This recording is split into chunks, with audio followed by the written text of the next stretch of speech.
Las claves de este martes.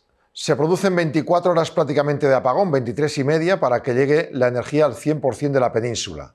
El apagón dejó de forma inaudita a todos parados. Se produjo un momento de mucha tensión entre la gente. La verdad es que las personas se ayudaron entre ellos.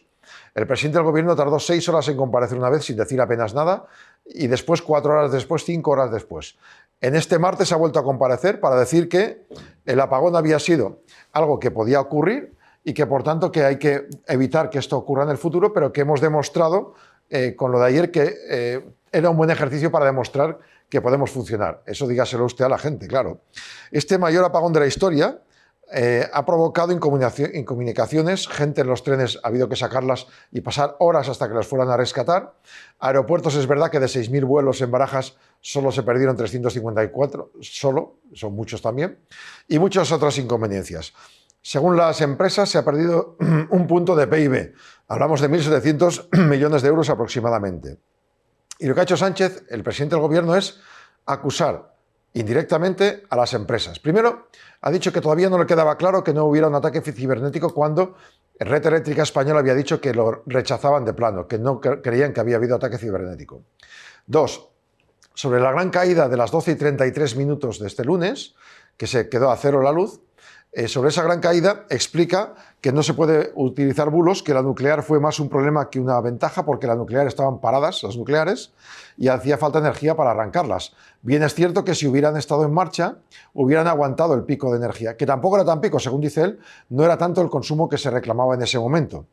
De todas maneras, según Red Eléctrica, fueron algunas de las renovables, posiblemente la solar, las que tuvieron un pequeño bajón de producción y en ese momento el sistema por seguridad se para.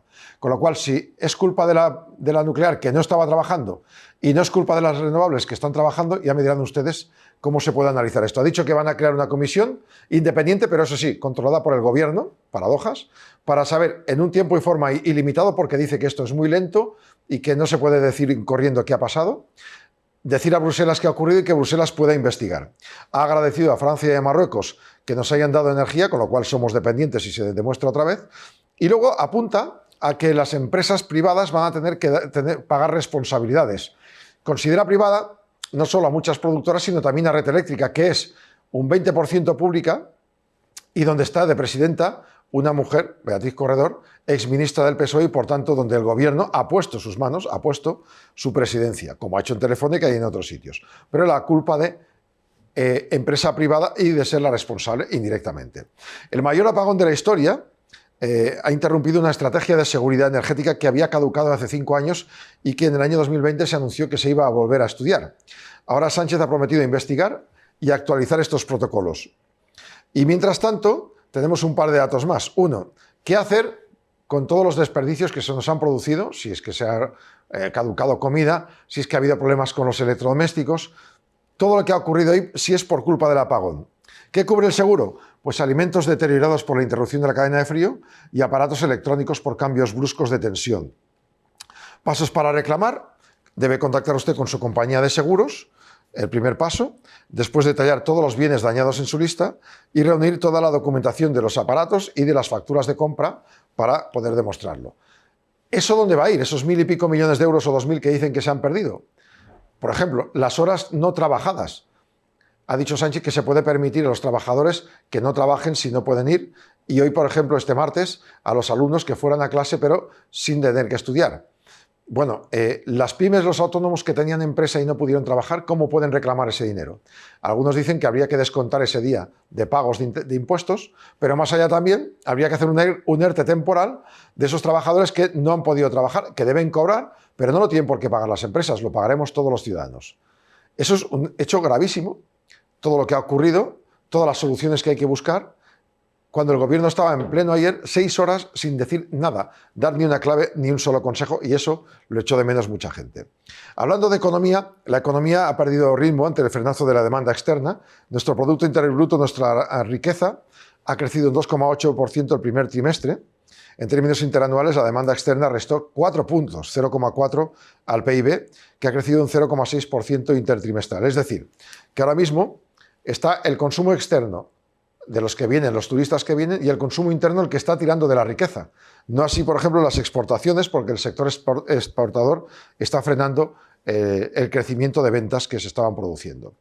Otro dato es el IPC, el aumento de precios. Como ven ustedes, las comparativas de PIB de las últimas previsiones del Banco de España ha bajado un poquito respecto a lo que se preveía. También los aranceles de Trump han podido hacer algo en ello. En cuanto al IPC, al precio de los alimentos y el precio de lo que pagamos, ha quedado en el 2%, 2,2% en este último mes por la caída del precio del gas, la luz y la gasolina, pero la inflación subyacente repunta. Es decir, aunque es el valor más bajo desde el octubre del 2024, cuando estuvimos pasando pues muchos meses, muchos trimestres, incluso a 2 dígitos, es verdad que se ha refrescado un poco el IPC, pero la evolución actual demuestra que la subyacente no estaba por encima del índice general desde octubre del 2024 y rompe 3 meses consecutivos de retrocesos. La evolución de la subyacente, por tanto, a preocuparse también un poquito, sobre todo las autoridades. Y luego, en cuanto al empleo, España cerró el primer trimestre de este año con un repunte del paro hasta los 2,79 millones de personas, un 11,4% de la población activa no tiene trabajo, pero en lo que se denomina holgura laboral, hay 5,5 millones de personas, contando a los que no tienen empleo o sufren precariedad en sus puestos, que ahora mismo no están donde deberían estar trabajando o las horas que deberían estar rindiendo. Hablamos de 5,5 millones de personas, es casi el 23% de toda la población activa. En concreto, junto a los parados propiamente dichos, los datos del INE, como vemos el agujero de empleo que está creciendo en la parte azul, pues afloran casi 1 millón de personas, 944.000, que quieren trabajar, pero no lo consiguen. Son los denominados empleos desanimados, es decir, gente que no están buscando directamente, pero sí que quisieran cambiar de trabajo, que son otras 600.000 personas. Hablamos de 1,5 millones. A ellos se sumarían 9,7 millones de subempleados, o sea, personas que están en trabajos o que no corresponden con su formación o que no corresponden con las horas que deberían trabajar.